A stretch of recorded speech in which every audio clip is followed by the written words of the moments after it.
I think the question of who pays is really a question of a deregulation sandwich or a regulation sandwich, because we have the generators as a private entity and deregulated. We have the transmission in the middle, which is handled by a not-for-profit society, which is ASO. And then you have the retail, which is also private sector driven. And those become your deregulation sandwich.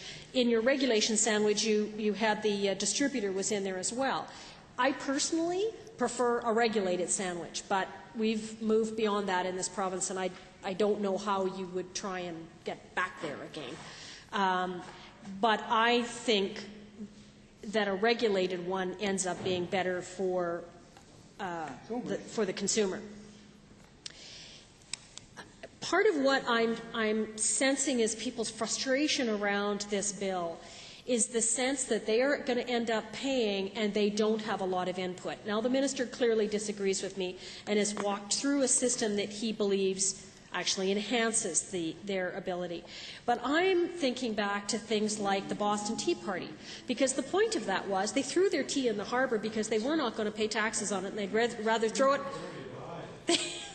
They'd rather throw it in the harbour than pay taxes on it. But the point of it was that they, no taxation without representation.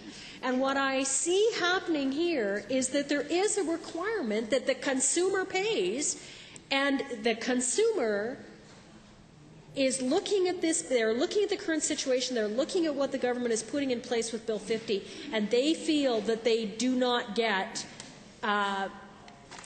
access into the decision-making process at the critical time, that there is no appeal process that is evident, and that they don't have a meaningful opportunity to halt the way things are going. I understand the points that so I think that's the crux of everything. I think that's why people are so frustrated with this bill out there, outside of this building. Is that they feel they're going to end up paying for something.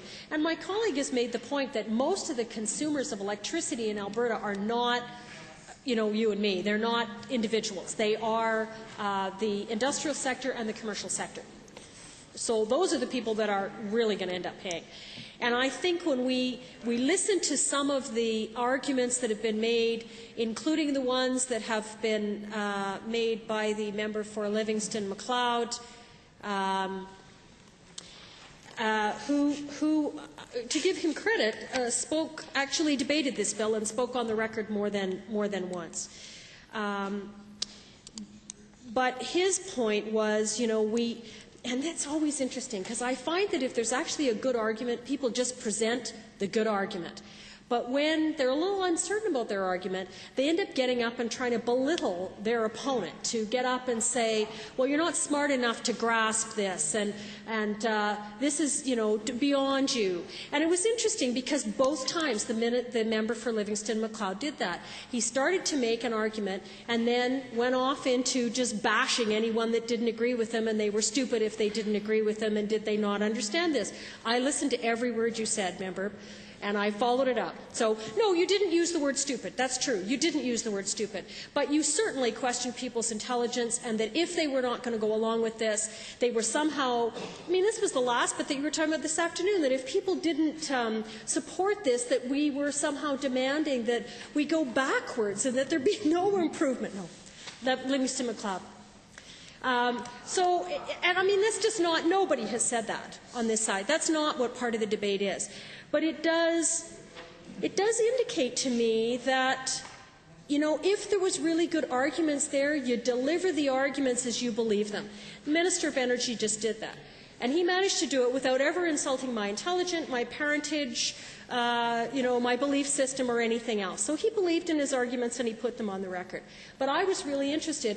Not very many members of the government caucus, to be fair, actually spoke on this bill, but a number of those that did, that was the way they approached it. Rather than putting the argument out, it was about insulting the people that had spoken against the bill, which is always an indicator to me that things aren't going well.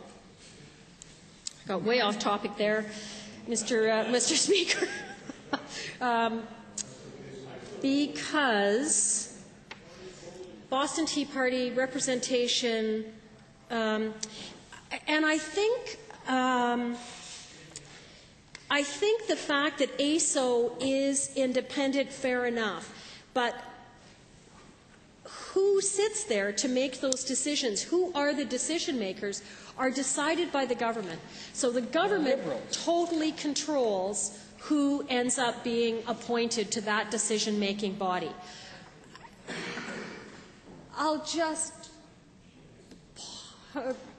take a bit of a flyer here in my imagination, but I cannot imagine the Minister of Energy, even on his most generous day, appointing a known Liberal to that group, for example.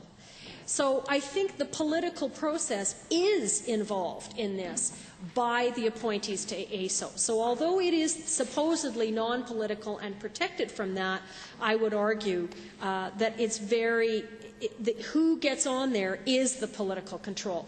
And the minister says, well, from then on they're governed by the legislation.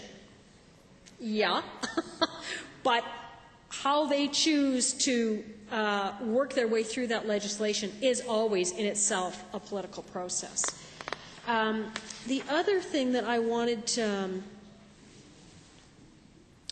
my understanding, and I could be wrong here, but that's the hearings that he was talking about. Were not those the hearings in which only those with who were landowners that were directly affected could participate? And I think that there's a number of problems with those hearings and that they have been changed from what people believed they should have been entitled to, whether their costs are covered, how much notice they get, et cetera, et cetera. And so their ability to directly affect the outcome is pretty limited. I'll go on. I think the tariff hearings are part of what I was talking about before. You may get all of that information, but you get it after the fact. The deal's done. The car's been driven off the lot and is out of sight. So the fact that you know how much the tires were and how much the windshield was, great, but the car's gone. It's already happened and moved away. So I don't see that as a meaningful participation in the process. And further to that, if it's determined that something was too much, does the consumer get their money back? I doubt it. So I'm going back to my original take on the government motion, which is what is still before us on the floor.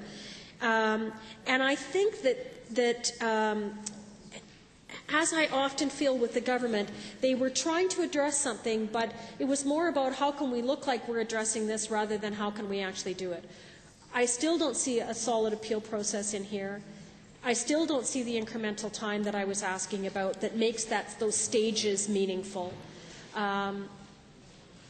So I think that Bill 50 is not satisfying the criticisms that have been directed at it. So I'm sure there's others that want to participate in this debate, and I will give the floor to them at this point while I go through the rest of my notes and dig out the next go-round. Thank you.